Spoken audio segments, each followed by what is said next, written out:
देखिए, जब हम परिवार की बात करते हैं तो परिवार क्या है? परिवार लोगों का समूह है ना? ऐसे लोगों का समूह जो एक दूसरे के साथ रिश्तों से बंधे हुए हैं, प्यार से बंधे हुए हैं, संबंध से बंधे हुए हैं, विचारों से बंधे हुए हैं, वही परिवार है। और जहाँ पर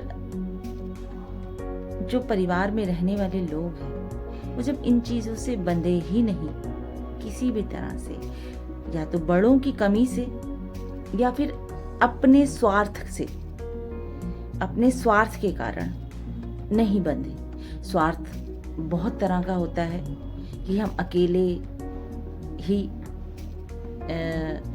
सब पर भारी हैं, या हम अकेले ही ठीक हैं, या हमें किसी बंधन में नहीं बंधना, या हमें अकेले सब कुछ करना है, अकेले ही किसी पर हावी रहना है, हमें रिश्तों में नहीं बंधना। ऐसे लोग स्वार्थी होते हैं, तो चाहते हैं कि रोटी बांट के ना खाई जाए, रोटी अकेले खाई जाए। ऐसे लोग स्वार्थी होते हैं। और स्वार्थी बनाता कौन है उन्हें? घर परिवार में रहने वाले बड़े बूढ़े ही, जो बड़े होते हैं वो, क्योंकि संस्कार देने वाले भी वही होते हैं। बच्चों को संस्कार देने वाले ही परिवार में बड़े होते हैं। उनके माँ बाप, उनके बड़े भाई, उनके मित्र, रिश्तेदार, यही उनको मॉरल वैल्यूज जो होती हैं वो सिखाते हैं छोटों को, या फिर जो परिवार में बड़े होते हैं वो संस्कार देते हैं, सुसंस्कृत करते हैं। और जब परिवार में रह के ही आप सुसंस्कृत ना हो, आपको अपनी माँ से कुछ ना मिले, कोई संस्कार ना मिले, माँ से सिर्फ लालच, लोभ, मोह, माया, सिर्फ ये मिले, अपने पिता के संस्कार जो मिले अच्छे, उसको भी आप उन अपने गंदे कर्मों से खत्म कर दे, खराब कर दे, तो आपके पिता के मुंह पर आप कालिक पोत रहे हैं। आप अपने पिता को अगर किसी कारणवश झूठ में शामिल कर लेते हैं अपने, तो आप अपने पिता ही को नहीं, आप उसके पूरे खानदान को, जिस खानदान से वो हैं, उस पूरे खानदान पर कालिक पोत रहे हैं। चाहे वो बेटी हो उस खानदान की, चाहे बेटा हो। परिवार में मिलकर अगर आप नहीं रहे, सिर्फ एक बहू का ही काम नहीं होता परिवार को संजो के रखना। जो उनकी सास, वो भी बहू है उस परिवार की, अगर वो इस काम को नहीं करेंगी तो नई जो पीढ़ी आ रही है वो कैसे करेगी? आप सास होकर एक बहू को अगर सुख ही नहीं दे सकती, अगर उसके साथ अच्छा व्यवहार नहीं कर सकती, अगर उसको बेटी नहीं मान सकती, तो कम से कम उसे बहू मानकर या बहू समझकर तो उसको एक इज्जत देनी होती है एक सास को। सिर्फ बेटियां ही अपनी नहीं होती, वो जो बेटियां दूसरे घर से लाते हैं ना आप, वो भी अपनी होती हैं। तो उनके लिए उनको सम्मान दीजिए। आपकी बेटियों जो गई दूसरे घर, वहाँ उनको मिल जाएगा सम्मान। कोई भूखी नहीं रहेंगी, वो खिलाएंगे आपके दामाद उनको, उनका परिवार खिलाएगा। आपकी बेटियां भूखी नहीं मरेंगी। आप अपनी बहुओं को अगर सुख देंगी तो आपका परिवार चलेगा, आपका वंश चलेगा। और आप सास होके अगर आप अपने वंश को खुद ही मिटाने की कोशिश करेंगी तो उससे भयानक चीज और कोई नहीं होगी। इस कलयुग में वर्तमान परिवेश में माँ के भी कई रूप हैं। माँ सिर्फ कहते हैं ना, ये पुरानी प्रथा जो चली आ रही है, पुरानी बातें चली आ रही है, माँ करुणा की देवी है, दया की देवी है। आज वो जो अवधारणाएं हैं वो सब खत्म होती जा रही हैं।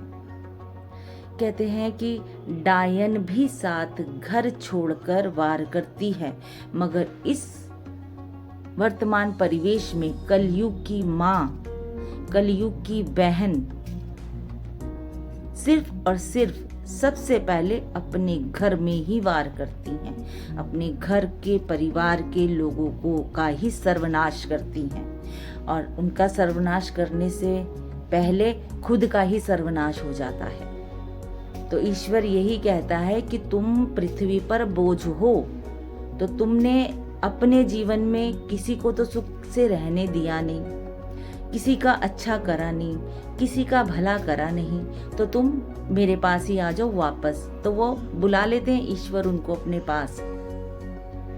तो यहाँ पर ऐसी माएं जो सास बनने जा रही हैं, जो सास बन चुकी हैं, वो कम से कम अपने परिवार की बहुओं को इज्जत दे ले, अपनी बेटियों को प्यार करे, सब कुछ करे।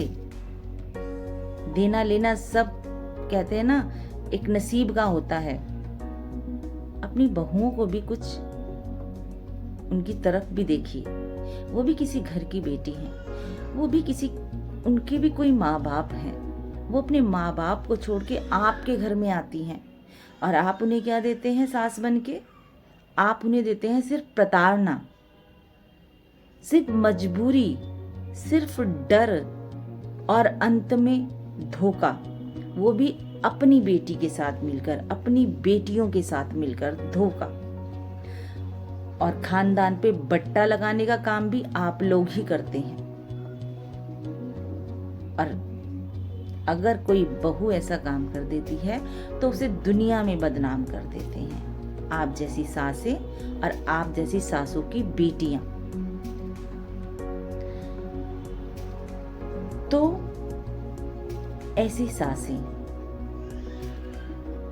जो घर परिवार को बना के नहीं रख सकती, जो घर परिवार को जोड़ के नहीं रख सकती, तोड़ने का भी काम मत कीजिए। बेटियां सबकी अच्छी होती हैं, बहुएं ही क्यों बुरी होती हैं?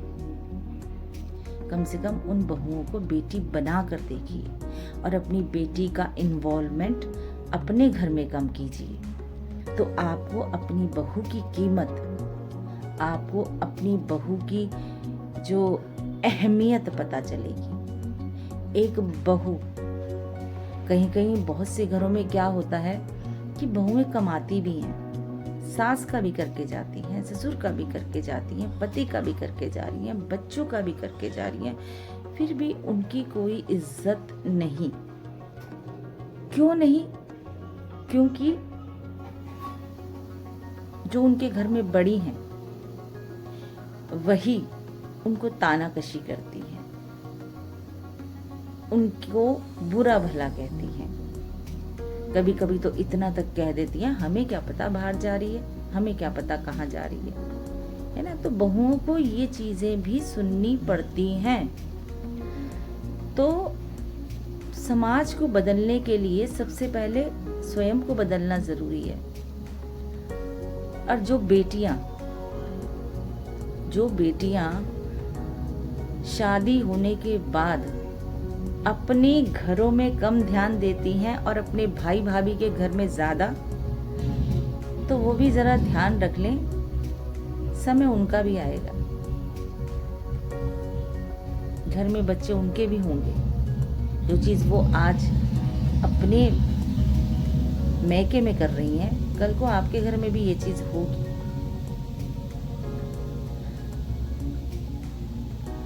गलतियां, धोखाधड़ी ये छिपती नहीं है।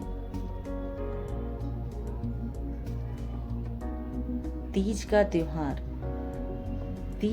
त्योहार बेटियां अपने मैके में बनाती है, और जिनका मैका होता है ना, वो बहुत खुश नसीब होती हैं, जो मैके में आके अपने भाई के साथ, भाभी के साथ, माँ के साथ और भाई भाभी के बच्चों के साथ अपना त्योहार मनाती हैं। वो बहुत भाग्यशाली होती हैं। और जो बेटियां अपने ही हाथों से अपने मैके का गला घोट देती हैं, बड़ी स्वार्थी बहनें होती हैं। सिर्फ और सिर्फ उनका मतलब सिर्फ अपनी माँ और बाप के पैसों से होता है, जायदाद से होता है। वो छीनी, वो झपटी, उनके लिए कोई मैका नहीं। मगर एक दिन जब ऐसी बहनों को, जब वो अकेली पड़ जाती हैं, तब उन्हें अहमियत पता चलती है। क्योंकि मैं का जब माँ बाप नहीं होते ना, तो भाई भाभी से ही होता है। आप जितना मर्जी झूठ बोल के अपने बच्चों का भी विवाह करते हैं ना, विवाह होगा, आप जितना मर्जी झूठ बोल के कर लीजिए, एक ना एक दिन पर्दाफाश जरूर होता है गलत का। सच तो सच रहता ही है, सच तो सच है, गलत का पर्दाफाश जरूर होता है। जितना मर्जी कोई भी झूठ बोल के अपने को साफ दिखा ले, मगर उसकी करनी ना उसके आगे आती है। ईश्वर भी यही कहता है कि भर ले तू अपना पेट जितना भर सके, है ना। कहते ना पाप का जब घड़ा भरने लगता है ना पापी का, तो थोड़े से उसके पाप और रह जाते हैं। तो भगवान कहता है ले तू ये घड़ा भर, पहले भर ले, है ना। तो वो उसी चक्कर में उसको लगता है कि ये तो मेरे साथ कुछ गलत हो नहीं रहा, तो मैं अपने और पाप करता रहूं। तो वो पाप करता रहता है और मगर जब वो पाप करता है ना, वो नहीं देखता है मुझे इसमें फायदा हो रहा है नुकसान, क्योंकि उसे फायदा हो रहा होता है। भगवान यही देखते हैं कि भाई तू अपने पाप का घड़ा भर ले। जब वो घड़ा भर जाता है तब वो ईश्वर की अदालत में पेश हो जाता है। तो उस घड़े के भरने से पहले ना अपने आप को सुधार लीजिए, अपनी गलतियों को सुधार लीजिए। और देखिए जो गलत नहीं होता ना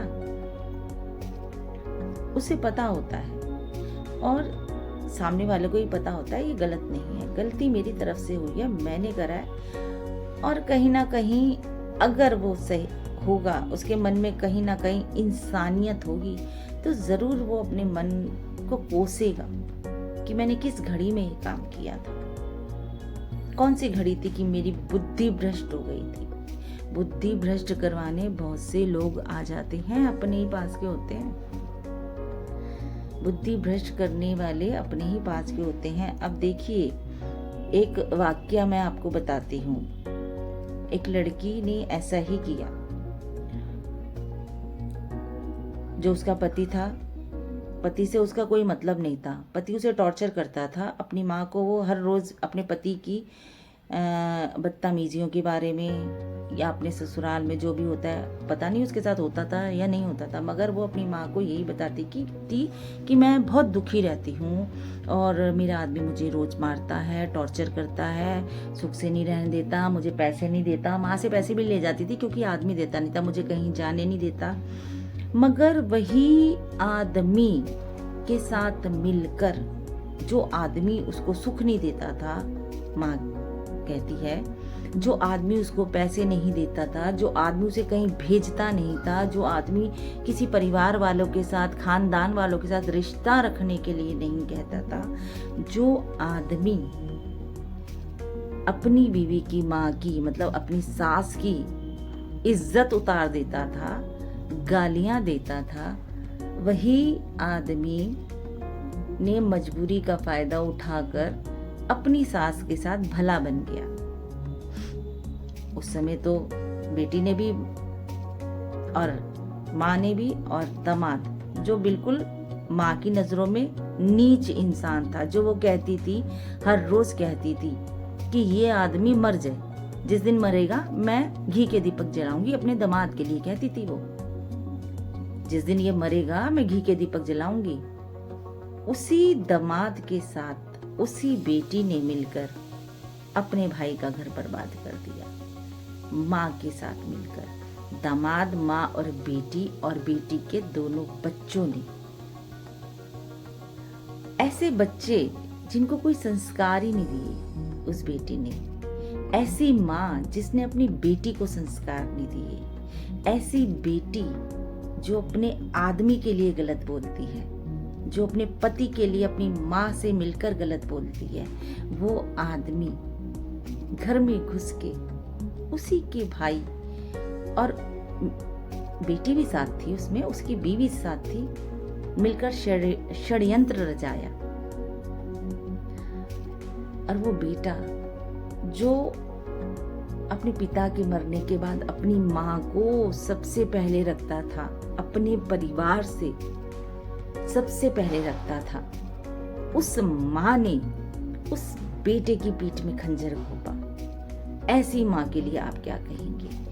ऐसी बहन के लिए आप क्या कहेंगे? ऐसे दामाद के लिए क्या कहेंगे जो अपनी सास को मुंह पर गाली देता था, जिसकी सास अपनी बेटी से मुंह पर बुरा बोलती थी। और ऐसा दामाद अपनी बीमारी के लिए भी अपनी सास से पैसे लेता था, अपने बच्चों की बीमारी के लिए भी, अपनी बीवी की बीमारी के लिए भी। क्यों? क्योंकि वो कहता था मेरे पास पैसे नहीं हैं।